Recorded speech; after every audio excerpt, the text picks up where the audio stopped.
মুফতি শফি রহমতুল্লাহ আলাই ওনার কাছে তাকে উসমানী হাফিজুল্লাহর বোন যা বলতেছেন যে আব্বাজান আমার জন্য একটু বিশেষভাবে দোয়া করেন। উনিও মুফতি সাহেব ছিলেন, মুফতি শফি রহমতুল্লাহ আলাই অনেক বড় তাফসীর কারক ছিলেন, অনেক বড় মুফতি ছিলেন। তো ওনার কাছে যায় ওনার মেয়ে তাকে উসমানী সাহেবের আপন বোন, বড় বোন যা বলতেছে বাবা আমার জন্য একটু দোয়া করেন আমিও যেন হজ করতে পারি। বলতেছে তুমি হজ করবা, তোমার ভিতরে হজ করার কতটুকু আশা আছে, কতটুকু প্রেরণা আছে, কতটুকু ইচ্ছা আছে তোমার যে তুমি হজ করতে চাও, এ ব্যাপারে তোমার হজ্জের জন্য কতটুকু ভিতরে পিপাসা আছে? বলতেছে যে আব্বাজান আমার ভিতরে অনেক পিপাসা আছে। তো বলতেছে আচ্ছা তাহলে তুমি আমাকে বলো তুমি হজ করার জন্য যে পিপাসা আছে এই জন্য তুমি হজ যেন করতে পারো কতটুকু চেষ্টা করছো বলো। বলতেছে না তা তো আমি করি নাই। বলতেছে হজ করার জন্য চেষ্টা করো, হজ করার জন্য অল্প অল্প করে টাকা জমা করতে থাকো। তখন বলতেছে আর সংসার নিয়ে চলাই তো কষ্টকর, তাহলে কিভাবে আমি জমা করতে পারি? বলতেছে তুমি কি প্রতিদিন বা প্রতি মাসে 2-3 পয়সা করে রাখতে পারবা না? এটা এখন থেকে আরো 70-75 বছর আগের কথা। তো 2-3 পয়সা করে কি তুমি জমা করে রাখতে পারবা না? বলতেছে তা তো সম্ভব। তখন বলতেছে তাহলে তাই করো।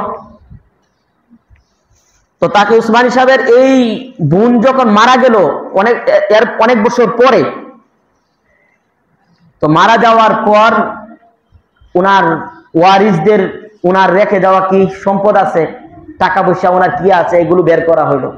তো দেখা গেল ছোট্ট একটা কাপড়ে একটা পুটলি, একটা থলি, এটার মধ্যে উপরে লেখা হজ্জের খরচ, হজের জন্য রাখা খরচ, এটা উপরে লেখা। তখন খোলা হলো, দেখা হলো 65 টাকা। এখানে